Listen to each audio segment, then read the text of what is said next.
Abrão liberta Ló.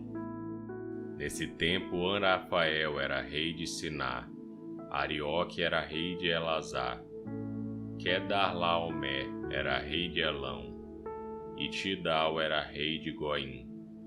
Esses quatro fizeram guerras contra os seguintes reis: Bera, de Sodoma, Birza, de Gomorra, Sinabe, de Admar, Semeber, de Zeboim, e contra o rei de Bela, cidade que também se chamava Zoar.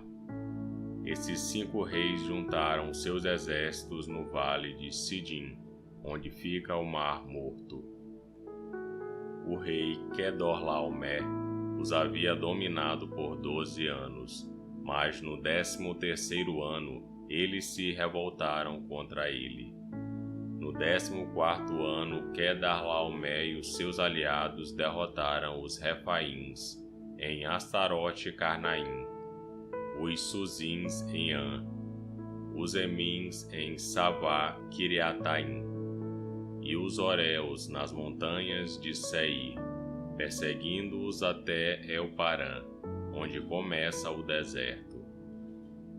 Depois voltaram até Cádiz, que naquele tempo se chamava En-Mispate.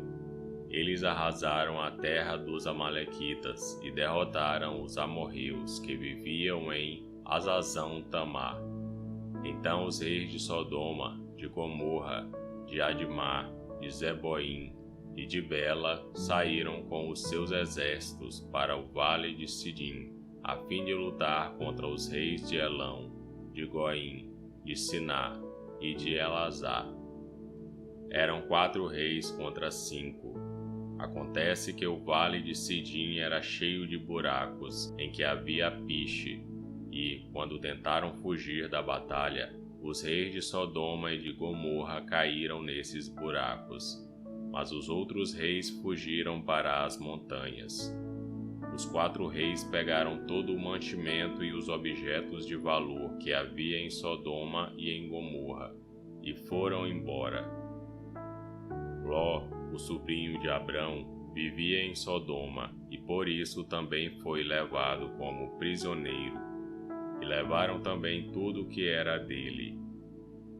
Mas um homem escapou e foi contar tudo a Abrão, o hebreu, que morava perto das árvores sagradas que pertenciam a Mamre, o amorreu.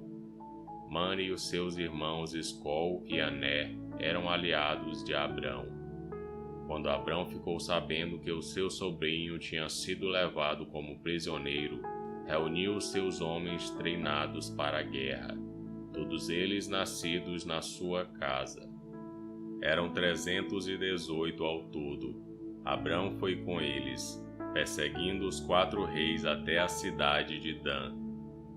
Ali Abrão dividiu seus homens em 2 grupos, atacou os inimigos de noite e os derrotou. Ele continuou a persegui-los até Oba, que fica ao norte da cidade de Damasco, e trouxe de volta tudo o que os inimigos haviam levado. Abrão trouxe também o seu sobrinho Ló, e tudo o que era dele, e também as suas mulheres, e o resto da sua gente. Melquisedeque abençoa Abrão. Depois de haver derrotado Quedorlaomer e os seus outros reis, Abrão estava voltando para casa, quando o rei de Sodoma foi encontrar-se com ele no vale de Savé, também chamado de Vale do Rei. E Melquisedeque, que era rei de Salém e sacerdote do Deus Altíssimo, trouxe pão e vinho. Melquisedeque abençoou Abraão, dizendo: Abrão seja abençoado pelo Deus Altíssimo, que criou o céu e a terra. Seja louvado o Deus Altíssimo, que entregou os inimigos de você nas suas mãos. E Abrão deu a Melquisedeque a 10ª parte de tudo que havia trazido de volta. Depois o rei de Sodoma disse a Abrão: Fique com as coisas e me devolva somente as pessoas. Mas Abrão disse: Eu levanto a mão diante do Senhor, o Deus Altíssimo, Criador do céu e da terra, e juro que não ficarei com nada do que é seu, nem um fio de linha ou uma tira de sandália. Assim, você nunca poderá dizer: eu fiz com que Abrão ficasse rico. Não quero nada para mim, a não ser a comida que os meus empregados comeram. Mas os meus aliados Ané, Escol e Manri podem ficar com a parte deles. E esse foi Gênesis capítulo 14. Curta o vídeo e inscreva-se no canal para você ouvir todos os dias um capítulo da Bíblia. Que Deus te abençoe.